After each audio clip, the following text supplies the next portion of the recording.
baboti biso mingi nde vraiment koleka UGNC pour la satisfaire la communication qui n'a pas moi na mon ango déjà faux et archi faux déjà ce du monde déjà une babou on a que babou déjà mon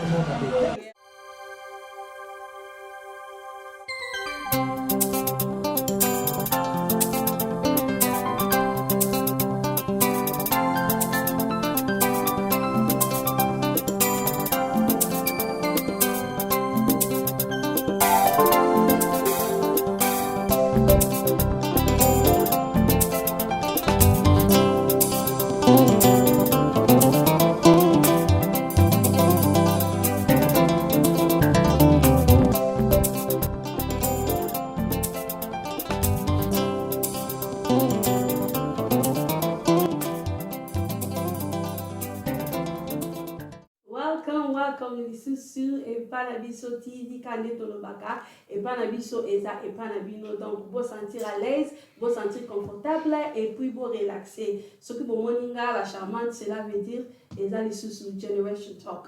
Donc vous voyez Lisusu Arapona Generation Talk au Yozoleka Naba écran Nabino. Sans plus tarder, Tozo Banda de Panabiso ya Lelo. Donc, bonsoir, Nabiso Estoza Awa. Bonsoir. Apologies again. Donc, Tosengi Bolim ici, Pona, Maman Nabiso Mibale, Lelo, Bayete, Bajinois contre-temps, et stopper biso de continuer ça Nabiso.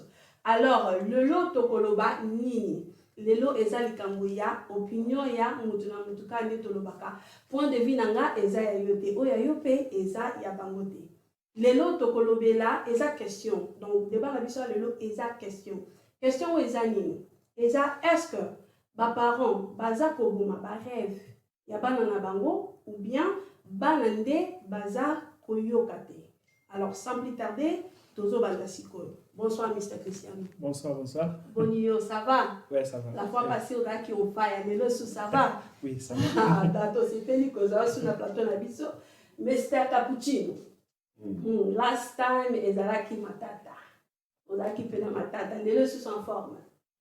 Toujours en forme. Quand on va lobby, donc on va en forme. Et bon, maman la biso massa.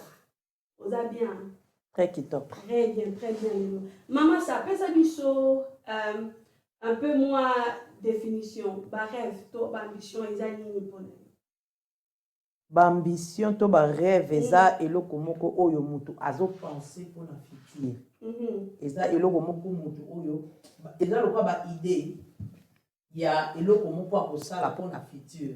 Donc yam to benga ngo ba ambition. Très bien, balobi eza lokola idée ya eloko mutu azo planifier asala na future. Et bon pour na yo l'acoustique. Bon, pour ngai na ko bezali planification lobby donc futur na yo ba projet na yo ba rêve quoi ba ambition ba ya ça ya ok donc ba lobby presque ndenge moko l'acoustique na mama ça ba lobby presque loko moko ba rêve et ça ba ambition et loko o za ko planifier au sala na futur. Est-ce que Mr. Cappuccino vous pensez que bana bazan na ba communication ya bien na ba parents na bango? Ça dépend. Ça dépend. La majorité, dans les gens au Pessango, des ça bien ou bien ça bien. Pour nous, tout n'a pas bien. Bah, ça veut dire que la communication bien n'a pas. Bon, on est besoin, ça dépend. Parce que dans la majorité, tout le pourcentage, exact, dans le pourcentage en quai. Oui, ok, la communication est bien. Ok. Le pourcentage, donc, pourcentage exemple est-ce que tout n'a pas on peut appeler ça pourcentage ce que les ala ndenge moko na Mr. Cappuccino la mannequin pourcentage na yo ezandenge nini ya communication entre ba parents na bana na bango. Bon, je pense que communication eza mikiete eza loro ba parents na bana basololaka mais peut-être bana penza baza confortable ya s'exprimer pensate. So peut-être maman a une vision pour la moana, on a ligné aux à la docteur ou bien la ligné aux à la éviter whatever. Mais moana a zone dimango mais peut-être na katikati na ye aza penza na ambition na ye mususu oyo azokoka aza na kobanga wana ya koloba pa parent parce que yebi que peut-être parent akosupporter ye te. Mais c'est Cristiano, partagez vu mon kona la mannequin? Oui, 100%. 100%. Communication entre les parents là-bas, eza vraiment, mais eza à niveau moins assez. Bon, tous les parents donc vous avez right, de vous dire que communication eza beza mon pourcentage avec qui maman ça na zongi suska ke pas na yo maman ça otala nga yite na plus ça nini. Est-ce que maman ça et donc que parents on dit que bana pe baza na ba rêve na ba bana ba ambition na ba.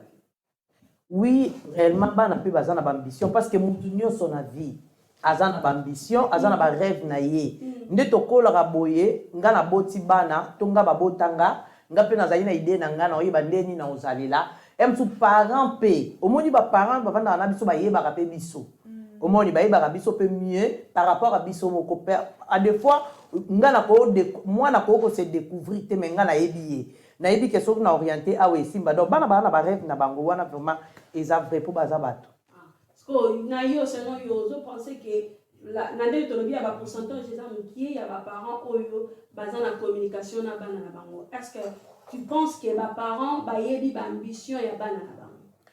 Ce qui tozolo ba communication eza mokie eza entre les deux côtés. Pourquoi nazolo ba les deux côtés? Ba parents na bana. La mannequin alobilo moko eza très important. Pourquoi? Parce que communication ezalaka na ndako tovanda lokwa baba bate tovanda lokola batu tosololaka elo nyonso mais eza na ba dimension ya ba communication.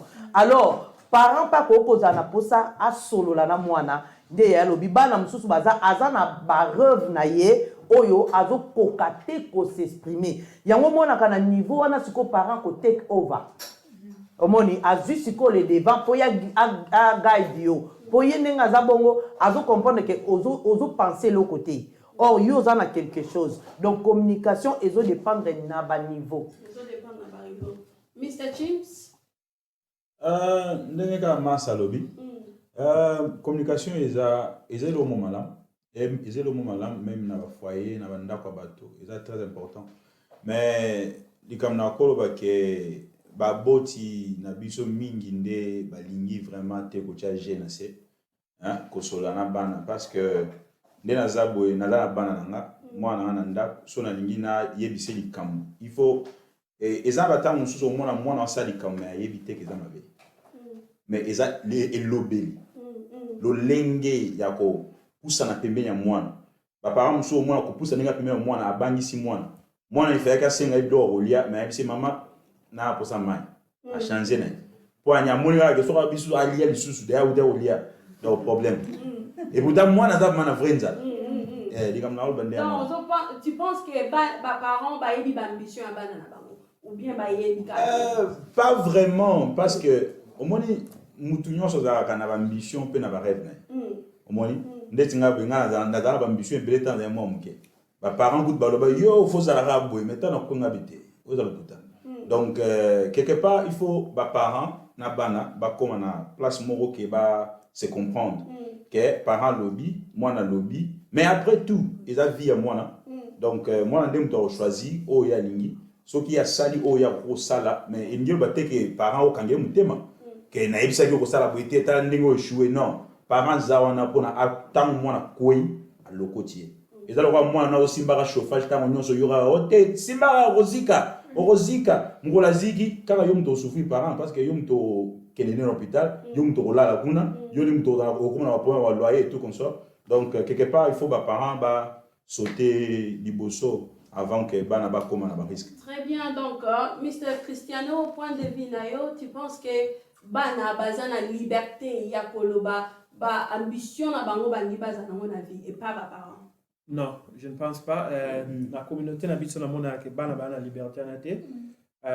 Pour exemple, mon accord ça, Naïbi va te belé, va qu'il à l'université par exemple, pour nous satisfaire donc albi pe na ke yu ni nazo certificat pour na papa to maman ba c'est la mère.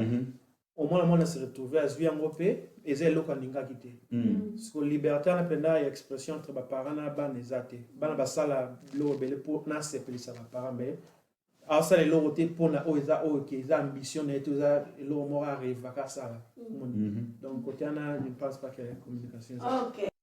Mr. Cappuccino, point de vue dans les années, tu penses que bana bazana la liberté, il y a koloba ba ambition na bango au bali dans la future et pas ba parents.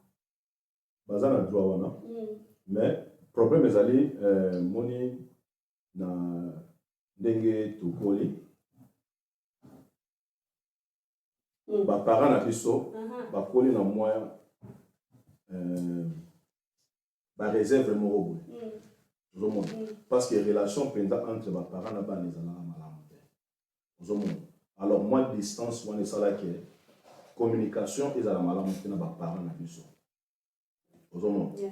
donc moi n'a pas de difficulté à s'exprimer et pas à parler besoin parce que distance on a les mais n'attend pas tout comme les lois les types surtout comme les parents pour comprendre que relation avec les parents sont des alaki parce que moi papa quand les alaki surnommé les parents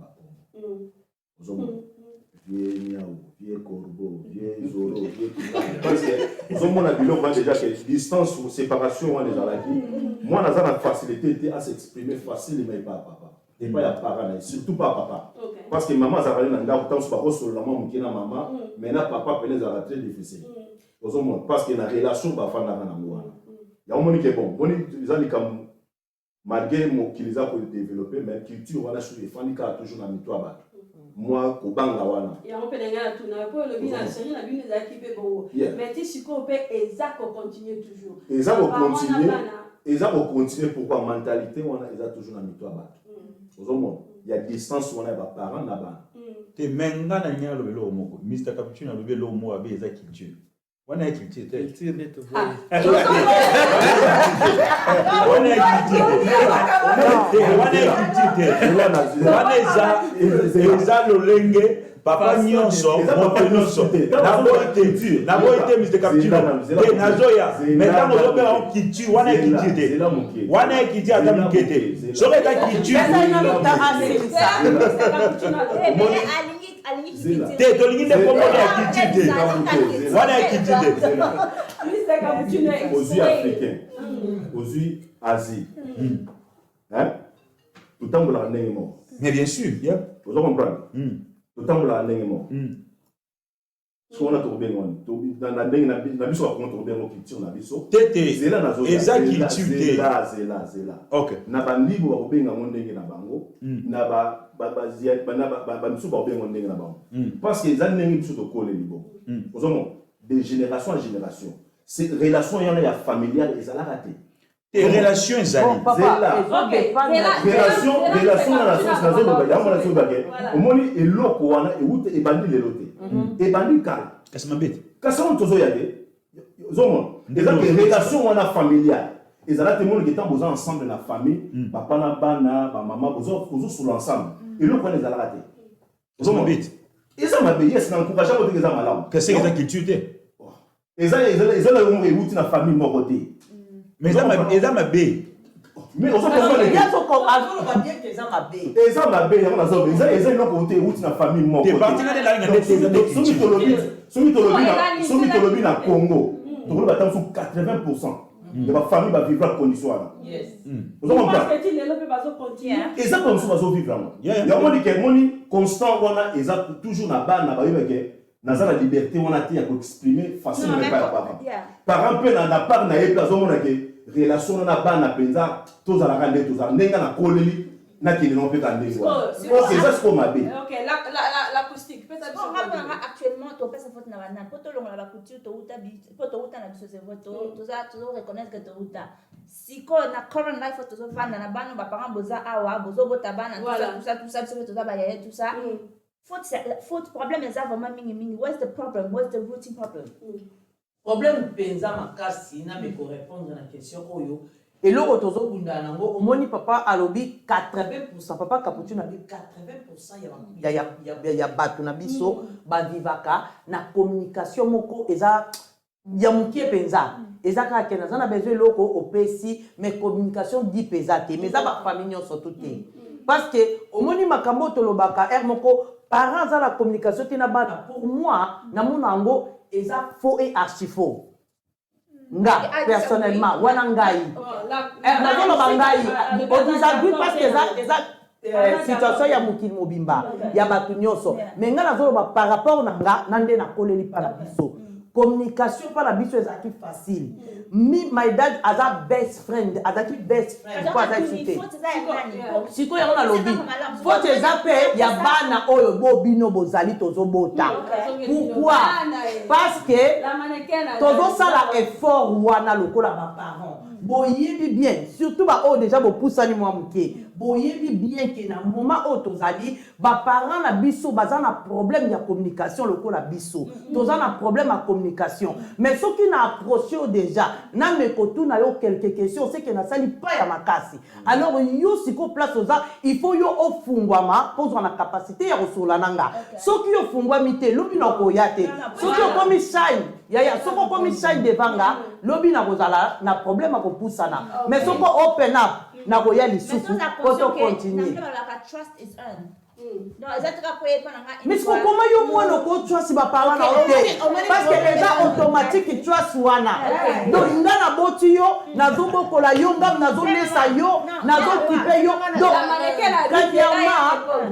trust eza automatique okokoloba te ke na nango pa na yo parce que ngane naza parent non ok pona nga omoni problème eza nini yo koke kotuna nga mais omoni soki eza mwana oyo ozokola na ndako ya baafricain mosusu fo pona kimia ou bien your dreams parce que soki olobi makambo yo olingi bitumba oyo kokotela yo na ndako you have to be ready parce que I feel like baparent ebele ntango bobotaka mbana bozalaka déjà na plan ya projet ya bina wana kote wana ndeka emataki nga déjà ntango ndekakisa na zoloba parce que projet yo soko oye koexplike nga projet na yo toluka ebele nde toza awa bino nyonso boza soki yo oye koexplike nga mama tala projet na nga eza boye namoni ke nga mpe nameki koexplike yo pense na nga tosololi tobongisi soki batuni yo oza na projet toza na eloko te nga na koteka ova mpo nga na lidi yo mpo naza na besoin vino oyo ezala bien problème yango wana omoni bino bozo encadre biso koencadre eza kopesa nga banini direction guidance kopesa nga banini baprinciples eza te ke olobi sala boyenga fona sala omoni biso ndenge tozokola awa na Europe toza na mentalité ya ko biso tolingi to vivre bina biso ndenge biso tomoni to observer après tolingi to siko biso oyo atake mwana soki nga naza na rêve oyo ngandanga nazosenga epa na yo eza oui opinion nao mais surtout eza support et après c'est ça soki eza malamu te fona na guide yo c'est ça malamu te ya mwana na lobi soki eza malamu te yebisanga ke mais la rêve wana par rapport à qui par rapport à parents omoni bilo mosusu eza ke ndenge Mr. Chim Salobi ntango ozokola baide eza ebele ozomona makambo eza ebele parce que en tant que mwana des fois parents koyi kodétecter déjà oyo ntango mosusu naomona ndenge mwana koyi kozala lobi des fois mpe mwana ye moka ndenge azokenda omi ke papa lobi na kosala nanga boye papa azomona mais à fur et à mesure mwana azokola makambo mpe ezochanger c'est ça sikoyo ntango yo oyaki na la première option na ona kaka ofandi na okaka wana nabi teke ya mabe parce que soko ozala open ya kozala obedient ya kolisten ozomona okozala na idée ekozala malamu te babeke ekozala malamu papa komona ngo ekozala malamu te mais soko okie nango boye na boye ekozala malamu mais tellement soko mwana aza kaka na position na ye wana kaka non this is the way I want that's what I'm saying though. This is the way I want to do. Everything you say, that's what I'm gonna do. No, because our responsibility, is to guide you, to help you. That's not problem. We're not disagreeing with that. Yeah. But just because you as a parent, you're making your guide or basically so basic foundation mo by demoko ba guideline moko photo landa. Mais nko bateka yo lobbying guide mo ni phone landa just because I'm not listening. Nazala ndenge na ngape peut-être na omona la vie na na omona la. Exactement ndenge ozomona la. Mo biso ezo dépendre na âge pe. Ozomona. Of course. Ezo dépendre pe na âge pe. Tant que ozoya na âge moi moki ozobiko na omona futur na ngasoki ndenge nini mais papa ozomona na yo na mentalité na maturité na yo na makambo ozobana obunga okufa. Sikoyo monde alikamona pe tamso chamona no pembe na totala na oyo ndenge ozokende comme ça tamso lobby tamso ozonga suna option wana alobi na lobaki na kozala oyo mais ndenge toki na développer boy est-ce que na continuer bombe na ko changer ozomona le problème est que ils ont biso to imposer non mais ça va biso sikoyo papa tozokoimpose raison kaka toimpozaka mpo wana na oboya yango te raison tozoimpose c'est ça raison biso toimpozaka parce que bino na biso towuti koya par exemple nga nayaki kotanga te nga nayebi bana yo nde mutu obotami awa okoli awa sikoyo bino bato oyo lelo omoni biso tozolinga te soki nga navandi na kansili bi na nga mobimba yo mpo vanda na ndako ya kansili lelo tozose retrouve biso na bino tozozwa salaire moko yo soki nga nazwaka soki 200 na week yo mpo ozozwa 200 okomi kostruggle na babili na yo parent moko tabotaka mwana po asouffrir soki tozolinga tosimpose mpo tozomona bino bozokende mwa mobulu alors il faut na s'impose mpo yo kende bien ebele mpe basimposa lelo bakomi kopesa baparent na bango mpo ebele baza kaka génération bano bakola awa eza kaka I can't do it mathématique eza pasi eloko boye eza pasi mais sikoyo biso na Afrique eza pasi mena fimbu totangaki awa bazobeta bino te mais tozopesa nde mayele on répondre eloko wana ok toyaki na poto kotanga etc bon net eloko moma sa lobi yake ya kotanga mathématique eza pasi as African parents faut toyeba pe ko reconnaître oui classe eza base eza foundation mais classe eza pona mutu nyonso te ya mona mboko yo mundela sala ba façon musu po mutu aganya na ba bide mutu nyonso te na capabilité na yo ke université mutu nyonso te na university is not hard it's stressful not everybody can handle that stress siku ya bino university stress na bino eza ya bana nyonso eloko te tobo ya problème eza nini ya ona loba ina bandelia omoni bane bele awa omoni tiko bane bele awa bakina pe université ngo na ba show na bango te basali suba bazaki pe na ba yango tozoloba ozokende université oza pe na idée ozokende te oza na idée te yango somoni parents siko alobi ke vaut mieux qu'il attende université ça la table mosala sala moi moni eza likambo ya kosolola ya volonté eza likambo ya kosolola kozala open ozomona kozala open parce que tango parents moni de moi difficulté moko ezali alinga apushe na nzela moko boye siko yo pe na part nozala open obike naza na faiblesse nanga na likambo otina nga eza ya boye ozomona moment siko na communauté na biso déjà soki déjà solo les likambo ya kosolo la parce que on a koloba après on koloba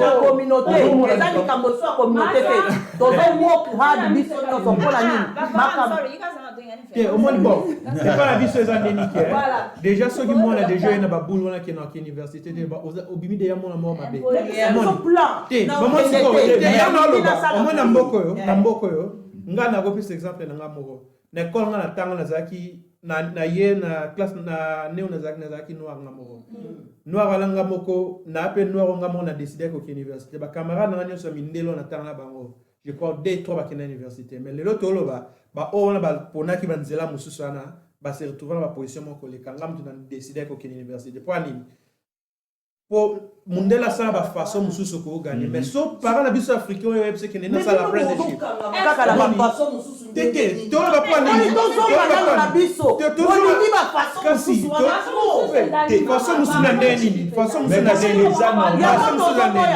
apprenticeship wana to condamner ba parents te na lobela bango apprenticeship pour papa ezalaka lango mais biso tozaka na connaissance nango te sikoyo nde tozui connaissance pour moi na moko te avant parent na ye a expliquer ye clairement au moins problème est ce que biso ba parent na biso baza derrière na mindset na bango baza na ko changer non ngala koya parent na nga ebida ke po bongo na bifo ke université na koya le tena ebse ke awa na poto ko sala apprenticeship siko wona za penser na yo eloko ni au moins ni ba ipa na nga eloko to ni masa eza penser na biso te masa eza penser na biso te likambo ezali awa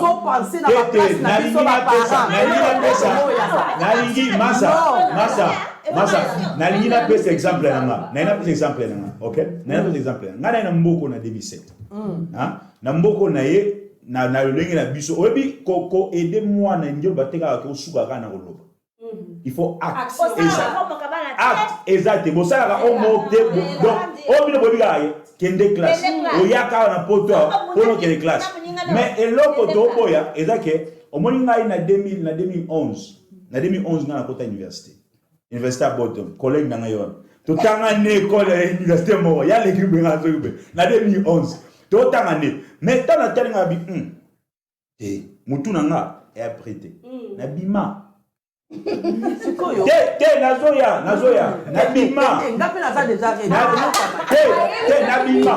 nazoya bon batu na biso ka nde baza ba parents mama na nga Afrique abelela loba mais non comment on ka université ngai mama nazotala na ba monte fo nazongisa na otala nanu ke makambo na osala nanu musala après wana ezandeni masa nga na musalo nga na sala lelo na bimaka na plus de 30 000 nane ezala mwana moko te oyo asilisi université oyo asilisi université aza wana nga na bambo lelo mais nga nasali te pardon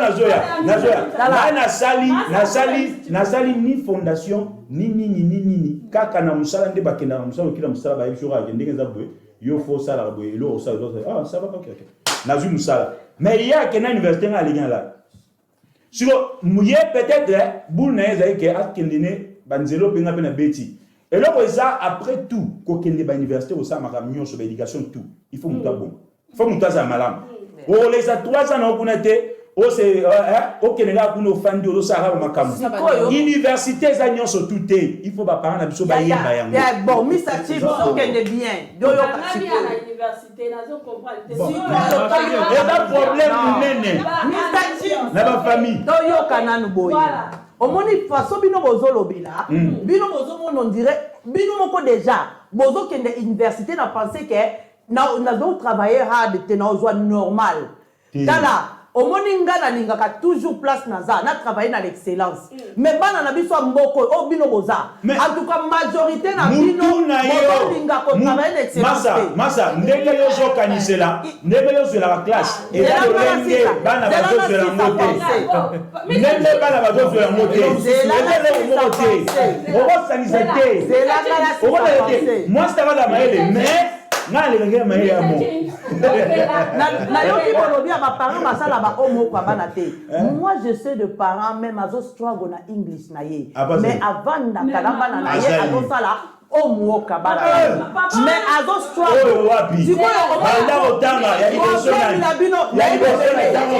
ko maniko tanga problème na bamoza ngamoko naza parent liboso on a bonne na bana na osa omuoka yo kena kana classe yo kena kana eza question wana te eza question tozala no ba reconnaissant premièrement omoni ti tozo uta Congo tozo ya awa premièrement belé na Congo batangi te pombongo ezate parent oya futi billet na ye atindi mwana awa atoko kota nyongo mais azo préféré mwana ne azwa ba grande moko parce que na moka na biso Congo tozala ki na ba opportunité o mundela tena wa masa ezelo moko il faut moboti abetela kango tolo na linga lelo kwana te moboti il faut jamais obetela kango tolo ke longola ki mwana na yo na Afrique kolomia ya musala no soko boye to tike kuna non soki moboti osomeli mwana no catch veste elamba ya classe ezali en plus na mboka oyo l'état zotingo déjà mbongo tika zotika makambo wana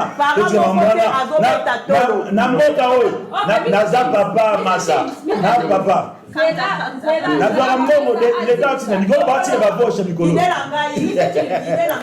eza different omoni bino nde toza boye tozoloba tolobi te ke moto parent moko azobeta tolo te papa moko abimi nanu na Congo na pensée na yeza na zuluka na bota surtout ba jeune garçon mobali na nga premièrement abimi Congo na pensée que ba ne pas bota en Afrique te les années par rapport à vie aux acquis en Afrique vous comprenez amoni que ba na ne pas en Europe pour azana besoin ba na ne ba kola bien siko imaginer muto akatisi ba mali akatisi ba njela souffrance ya pasi malembe tozokende bozela na sisa akatisi banzela ya pasi ya souffrance akomi na mboko ya Europe na penser kaka ke bana ne bazala awa bazala bien ata bino moko Ok, maman, soyons reconnaissants. Tuna pardon. Olobi mama bien, olobi que papa zo pensé aya awa ben sabana. Siko musala wana zena. Yango eloko bango bazo loba. Kasi eza musala. Kasi sala ya yo papa. Eza musala na nga na sali po naza na besoin bozala bien. Siko tango boye awa nga na kotalisa bino tango bobotami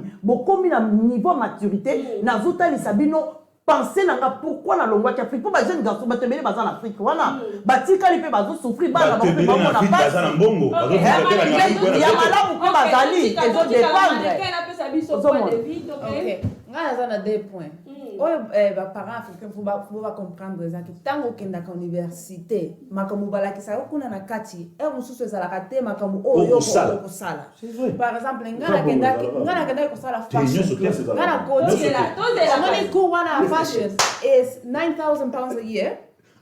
Yo moko fo somba batisi, yo moko fo somba machine, yo moko fo somba ba papier, ba couleur soki ya ndenge nini. So imagine if I get 1,000 pounds of whatever the tuition fee, nyoso wana ekota kaka na université. Ozo comprendre. Et en plus makambo bazo la kisanga kuna eza kosala ba DC ya soki ya ndenge nini. Kosala bilanga soki ekata ki maboko bilanga moko ezanga mutuna makolo. Imagine. Mais nazo futa 9,000 pounds pour la go. Omoni, siko OK, na lingina sepelisa ba parents nanga, c'est vrai. Mais for 27,000 pounds, I'm sorry. C'est deuxième point. The second thing is, money to be successful, to be happy. Like there is many differences, like there's many ways to be happy and to be successful. Some people, yeah, they can have a shop, they're baking bread. But they're making money and they're happy. Because when you come here to the UK, what you want is for us to have the opportunity. That what you done is already everything. You don't need to give us a job that gives us £1 million. That's not really happiness. Just the opportunity that you gave us, that's enough. Now it's up to us to take it from there, to take it forward if we want to. If we don't want to, we don't want to. Mais le problème est que bino wa parents, bozwa via mwana, lokola eza réflexion ya caractère na bino. Mais ça bongo te. Décision na biso eza décision ya biso eza bino te eza biso mutu toponi zela wana soki tobimi babe eza biso eza bino te mais sikoyo nga nazo comprendre bino te maman il faut comprendre biso ya tu non comprendre décision na yo il faut comprendre biso na maman masaloba ki nga tant que maman na boti yo tout ça comment qu'on ça trust na ngate oh trust is earned so si moi na ba ko ka para na trust ni se ka mo na mabe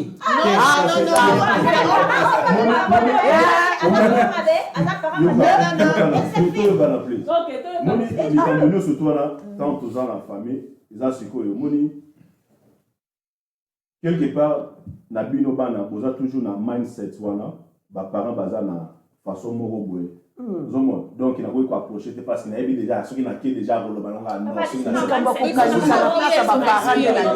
current life parce que ça c'est le moment toujours au moins ici au moins ils a bilo musu faut comprendre que ba parents na biso bango ba ume ba koli ozomona parce que ngai na acte c'est moi ma période ozomona parce que ngai ne na comprendre life nazo tina mo different ozomona parce que moi les bilans tout temps toujours le bas il faut tout à tout comme une génération ozomona te on a la place na yo na ko blame ba période te bango atati lelo te nazo ya c'est là faut comprendre les générations tous allez sokinga na biso kinga ti la place na bino na ko blame bango mais nga se connaître na position na yo na pona nga na ko blame bango te mais problème est ce qu'on a moment où ils allaient qu'il faut comprendre que ba parents tous allons ba guidance ozomona bilo kono surtout les actes moni des fois moi na tanga zo kola yemoko to kola na moi façon na biso ya ko bomba to na kona ko za pena pe open te ozomona mon des problèmes sous pesa et voilà to na ko za na pena open te ce qu'on aime ta ko fungola mwana quelque chose mon était papa parents azawana ne maman masalo bige papa azawana pona yo asala ka nyoso pona yo ozomona soki yo ndesko oyepa ya parents po moni ne na normalement moni ba hypocrite na so ba papa na kala tozali na difficulté wana donc so mo za na posa et l'autre faut qu'il n'est pas maman parce que papa vous trouve mega vous tout parce qu'il est le capot de Voilà. Papa parce que ça déjà ma camouflage donc faut les gars toujours pas maman mais maintenant na biso oyo ça sous bon côté parce que biso ndenge to moi ndenge to koni siko compréhension to komi nango to santé que donc il faut tous en amitié na faut en ndap donc relation na malamu faut ça siko le problème c'est que même bana même temps naza mokie ozomona des fois yo parents ozo tout na parce que ngana fana na bana na tout na bango. What do you think about your future? What you going to be tomorrow? What are you going to do? Ozomon, otuna labango. Oh, dad, I'm going to be this. I'm going to do this. I'm going to do that. Ozomon, that's what I do. Siko yes ko mwana bon tant azale pe mwana muke nyoso yaka kabinisi. Ozomon, mais siko responsabilité za ketango papa pe azomona ke mwana kwa azokona na ligne moko boye. Parce que ne to lobby yes class vie ba ganonga na classe te. Ba opportunité monsieur ko yikoza. Mais le coup là parents za wana kuna ko guide mwana. Ozomon siko za siko pe na mwana pe azana ability wana ya kozala open pa ya parents. Que tant sous que chemin ko papa tant sous nazo ngana kende boye na okokangote. Ok, okokangote problème ezani. Tant sous nazo struggle na likambo boye nazo struggle boye. Bako dal ndenge bako guide yo. Tant sous pe ok, total option sous. Mais ce qui yo moko des fois ba your weaknesses oza oyebi yangote. Ozomon, ils appellent struggle côté mususu. Même pas ya parents. Parce que parents comme on a ka yo faut que les zela o. Mais yo moko ba weakness na yo ozomona ke nzela bazotina na kokangote. Mais on le peut on bango za open ko été koto na za boy koto. Mais nazomona question na ke koto yo na kozala mo malamu to sala. Donc eza ko talk. Go talk, you know, be open to each other. You know, these are my weaknesses, these are my strengths. If I go this way, I'll be better off. But in this way, I might do something. If I get some proper help, I might give a go. Donc là, il y a talk, to discuss. Is that que tant que to solo, to open. Mais là, on bête, moni parents ya kala, bazali na mindset on a besoin que chez meka il faut qu'il nous là.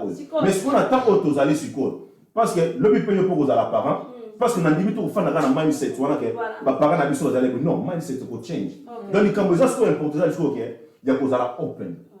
Open to ko guide to work together. Donc c'est un teamwork. So et that teamwork tous à la open donc ko yebisa ba parents pour ça ezani question c'est ça yango. Moi na ce qui a open up a yebisi parents que nga ambition na nyeza boye eza boye. Est-ce que les parents bapesaka bana support wana o bazana ngo besoin Mr. Cristiano? Bon, la question I can't speak for everyone. Voilà. L'expérience la majorité au moins na friends non. Ba parents la biso na ndena kana biza baza déjà na idée wana ki aningi mona na comme docteur. En plus ça applique ba docteur ingénieur ba bloco la ka bilo ba kasi kumbara la vie of an ability wana you know not everybody's made up for that you know what I mean before you but you have to know your kid oh ni comme c'est moi bilo mo yokutu amsuko koka poko mamote to boy to lobite to boy you have to dream big etc mais il faut y banan nini est-ce que moi les locaux sont na moi est-ce que ça happy akoma pay stangi pay ça peut fort akomi pay docteur est-ce que vous are happy working as a doctor voilà ko par exemple sur le Mr. Cristiano ndenga lobi na ko par exemple to zo mona na communauté na biso la majorité surtout ya bala mibali baza mimo et football bala na biso e belé mibali baza ka baza la footballeur et le problème est ça que bazomona bazana ba support wana te oyo ba parents il faut ba apporter pas la côté wana ata ba beta balete mwana ndio wa football the problem that I find oyo ça passé exactly mususu ezomona na lo the impression that we get is that soki to sali ndenge bino bolingite ezalo kola bolingo na bino wana esila okay ya wana la manaka nzela na pese papa zela mkezela na pese exemple masa exemple moko na se souvenir sur temps ngala banda au collège na mwana mundibu mwana na high school ne azwa ba A star mais chaque fois na kutani azalaka we misérable ka vandika azalaka bo na bis to kene na ye to zongi na ye na bite mono apesa quand même mode na ko pousse un peu meni na oso nga oh po nous azalaka mama bo baninga nyonso na kata bis ya bite eza oyo ba parents na baza ko imposer il faut kaka akoma docteur nazoya il faut kaka mwana wana akoma docteur ngana tuni ozelo musu oningosa na vite to la ba ashi mwana alobi ote na kuna po na sepela mimi naza mécanicien ngada vitala soko lobi te okufa va sola bana yesa bango okufa otikina certificat na akenda sola ba parents mona na biso masa akoma vrai mécanicien abozami to danser Voilà. Problème siko toza nango eza nini po omoni tozo généraliser trop eza pe na bato yo basala pe o ba parents balobi lobi pe babongi yoka malembe yaya malembe kasi tozo kende la charmante zela siko le problème c'est quoi na kati ya koloba ke soki au petit exemple moko ya football majorité ya communauté na biso ya bato bayebi je suis la championne moi nga moko naza muta liboso mpe majorité ya baparent nayebi meme bamama ebele na communauté na biso bayekoli kopusa mpona bapapa mingi basalaka non mingi biso yoka yaya tokende toza basingomada te mingi toza bacouple na kati ya leta mpe ayebi parceque papa fo asala peut-être mama azosala te mpo bana baza mikie alors makambo ya bale wana emsu mama mutu parents mingi bapapa mingi bayekolisi bamama kopusa mpo mama azala flexible mpo ahelp ye na makambo siko wana masa eza na intérêt moko boye omona deya tiso mwana koti na première division la alobi boye alobi ke bana mingi bazwi sapoti te non bana mingi bazwi sapoti kanayebi baparent meme bapasteur bazokima église aketika mwana na football po mwana lingi oyebi bana na biso likambo na solo nango nayeba tiso na nani baza soka kangami na likambo football eza lokola kisi moko batie na kati donc akobima kuna kati mokolo amona mpenza ke non age pusani nakomi na suka alors na décidé na abandonné soki nanu akomi na age ya suka te akoabandonné te alors azokende kaka na dream wana et pourtant oza na omoni na jeunesse boza vraiment laki boza na bacapacité ya kosala makambo ebele na mbala moko mais malheureusement bozolinga nde te ekopesama nango omoni tozobleme mingi baparent tola bazosala effort baparent bazosala effort kosupporte mwana mpo na ngai définition wana mpo na ngai eza te ke komemanga na football te sombelanga botine est ce que naza bien kosupporte mwana mpo na ngai eza ke il faut okolisa mwana no ayeba kozala confident premièrement mwana ifo aza na confidence ifo ayeba kostand up straight ayeba ndeni balobaka na miso bato soki ayebi eloko aningi ifo okomise ke ayebi ke oyo nalingi yango oyo ifo na persévérer ka na eloko nalingi akosala ne biloko mosusu ifo acomprendre ke vie eza boye vie bazwaka eloko kaka te mpona sepeli na tablette lelo basominga tablette te po comprendre ke bapesa yanga 10 livres na semaine il faut na bomba 1 pound chaque semaine soki koksi montable maman osomela tablette support yango ozo préparer déjà pour la future singa binanga dream never sleep abi dream never sleep siko moni bino boza na ba dream moko elala pourquoi muto na dream toza na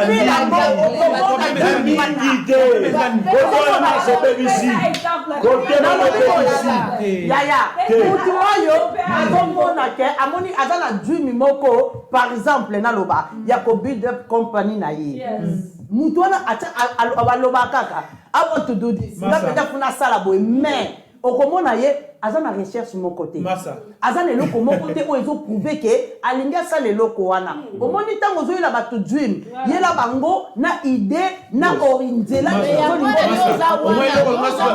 siko badream ebele bana baza nango eza badream moko elala eloko sikoyo yango mpe osouleve point moko ya bien combien de bana na biso na bacongolais batanga babusiness studies omoni bacours wana eza bacours moko okoki kotanga ngo te kaka po otangi kaka nazwi kaka nake université natangi business non omoni mundele to mundibu so atina mwana atanga business studies that because there's a business waiting for him mundele so mwana aketanga as a journalist because there's a job lined up he just needs a certificate omoni biso to tinda bana kende class ki yis nake class why am I studying omoni okolo ba ke ba dream na biso elala non po to salango bane belé to salango ke poto c'est plus ba parents pour lingina ke les classes aki nga amemaki nga na poto pona tanga omoni dia eloko aneza dia na kati ya mutu ba wala dia mabe pona tanga elle est mabe so to na mabe déjà donc il faut que tanga ka to sini na biso to tiki na la certificat parce que l'étude doit ça bon to tala mentalité na bana biso ke to memaki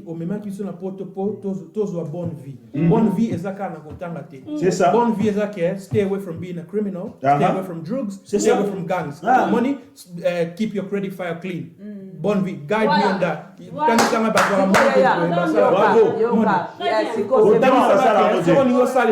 Anything you want to be, if you can't do it through uni, there's this route. If you can't do it through this route, mais si parents wana il faut ayeba ke makambo wana ezaka na place. Ba parents mingi mama yoka la mante la